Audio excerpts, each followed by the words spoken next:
had this experience in December where I just, in my current time reality, just felt like I was just spinning and spinning and spinning and just stuck as hell in my um, patterns life, what was happening with my children.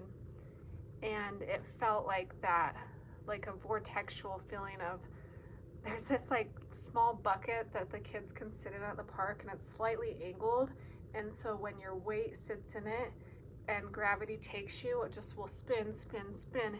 And if, like, I watched my daughter in it once, and her legs, she was probably 2, her legs weren't long enough to reach over the bucket and touch the ground, so she couldn't like drag her feet to stop herself, and she literally just didn't know how to stop in this bucket. um, that wasn't too far from the ground, 2 feet from the ground, but her legs, she was sitting up in the bucket, and the gravity kept taking her, and it felt like that, like, just like, I do not know how to get out of this bucket that keeps spinning, and I can't sleep, I can't eat, I can't think about anything else because I don't know how to figure out the solution to this problem that's happening into my life. And that is, for one, that's a symptom of complex trauma. I originally learned this work from Pete Walker, and he is like the originator of the word fawning, even. Like, his book about complex trauma and how he breaks up those like fight, flight, freeze, and then creates this idea of fawning, and fawning being like, how can I smooth everything over and make everything look perfect so nothing looks wrong in this life. It's a complex adaptation that we have as humans. He's the original, Pete Walker's the original person that I read books about in this. And that feeling stuckness is a part of being caught in like a state of freeze slash sympathetic in the nervous system. If you're looking at a lens of from polyvagal theory, but it's also like linked to something that happened in the past that feels that we can't get off this little toy bucket that keeps dragging us around and around, and we don't know how to put our feet down, get grounded, get into our bodies, and understand what our bodies actually need to move on from this. So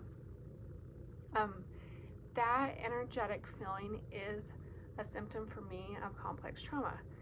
And last night I went to bed thinking, okay, Monday was a holiday and I always drive carpool on Tuesday morning. Oh, tomorrow's Tuesday. Like, the holiday kind of threw off our routine. We didn't have somebody's help this morning because the kids didn't go to school. And so I just realized I have carpool in the morning. And I hadn't written it down on my calendar. So I was mentally just keeping a note, like, I need to wake up in time to address the needs so I can go drive the carpool. And the last 3 hours of the night, my mind just kept spinning on that same concept. So in my dream, it was like 8 a.m. and the carpool was supposed to be dropped off at 8 a.m. And I was like, "Bah! We have carpool!"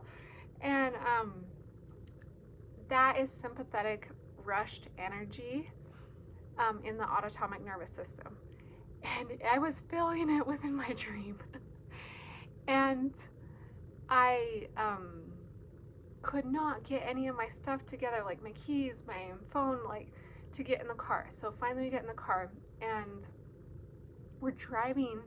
So to do carpool, we do it in our neighborhood, and we literally have to drive 3 blocks south, pick up one person, and 1 block west and pick up one person.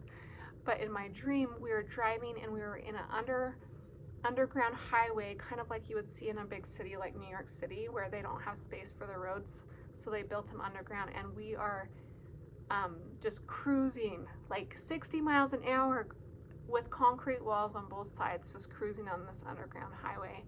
And then I realized I had missed the exit and missed my mark. And I swing around, realizing that it's a one lane highway, like a one-way directional highway. And I am going the opposite direction. Then I cut across traffic, pull off the road to keep us safe. And then then I see the other lane that's going back. So I pull across traffic again, take the lane, and then I do like one of those, Italian job spins to avoid the police because I'm recklessly driving and I'm about to get pulled over. And then I hit a guardrail and then pull back into like an elevator shaft. And there's just walls blocking me all around me. Oh, what a rush. I'm trying to sleep. What a rush. And all I can think in my mind is like, I just want to go to those kids' houses. Like, carpool shouldn't be this hard. Why is carpool this hard? And as I'm speaking it out loud, like, with the stressors that have been stored in my body and translated through the autonomic nervous system, I do have that kind of energy within my body. And that's a lot. Like, it's a lot to name, acknowledge, agree with, and deal with in a dreamlike state. And it's funny because when I went to pick up carpool, I actually, woke up, made it in the car, everything was fine. And I drove 3 blocks south, stopped by one boy's house, and I was looking across the street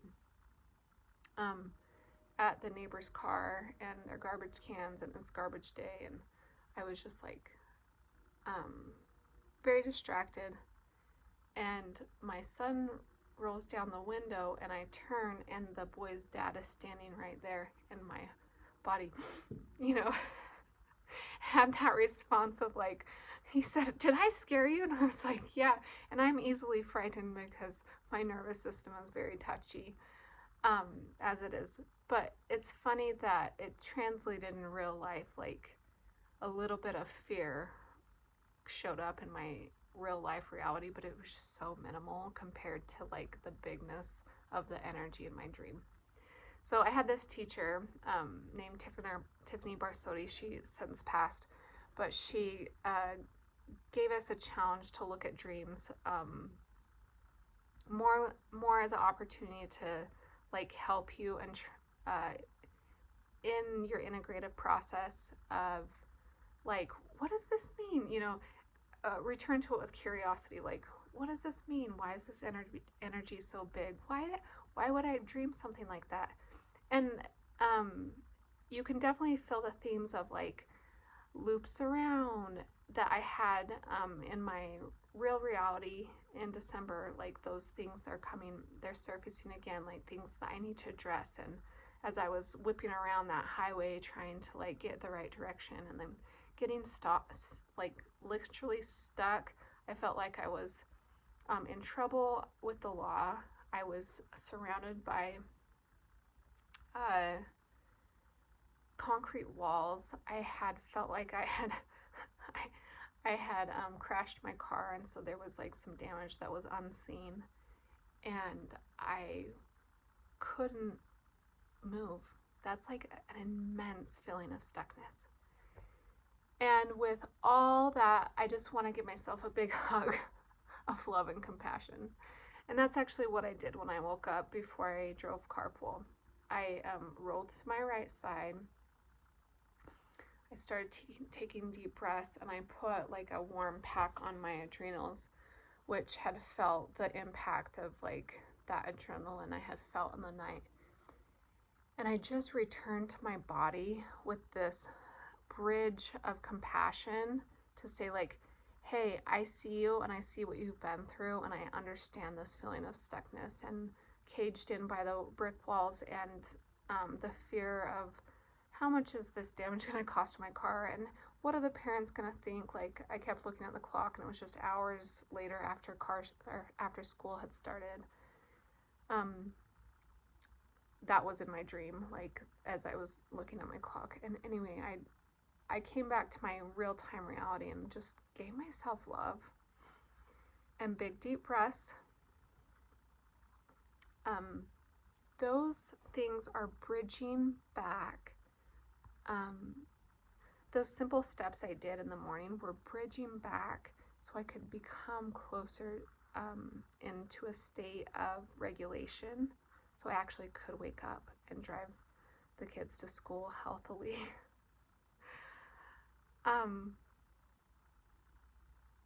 One more thing, just because I'm thinking about it, but I kept thinking through the night, like, hey, you need to stop fawning. You need to actually tell the parents what is happening, because your body is so out of control.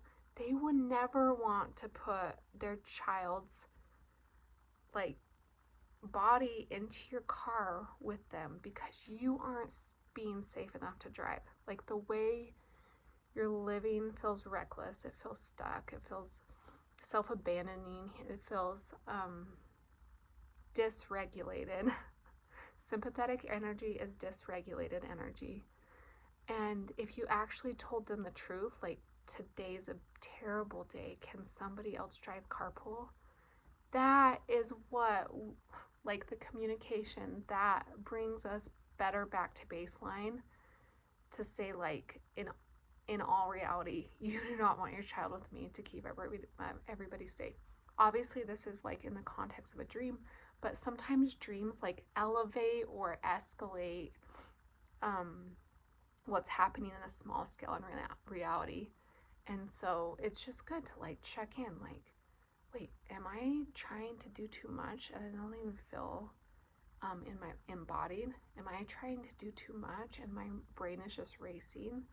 Am I trying to do too much and I'm distracted? Like, even when I got to the boys' house this morning, I was thinking about the wind in the night, and it was garbage day, and lots of garbage cans were tipped over, and, you know, I was looking at the neighbors' garbage cans and seeing their debris. So, like, even that distractibility, that's not a state of presence. It's not the safest state, you know. We did get to school safe.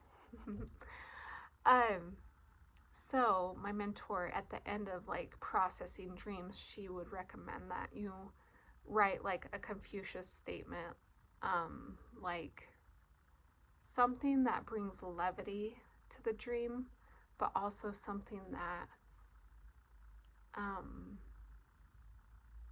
helps with resolution. And so I don't have the exact statement yet, but if you're listening to this, please comment below on the exact statement that you would add in. But something to the effect of,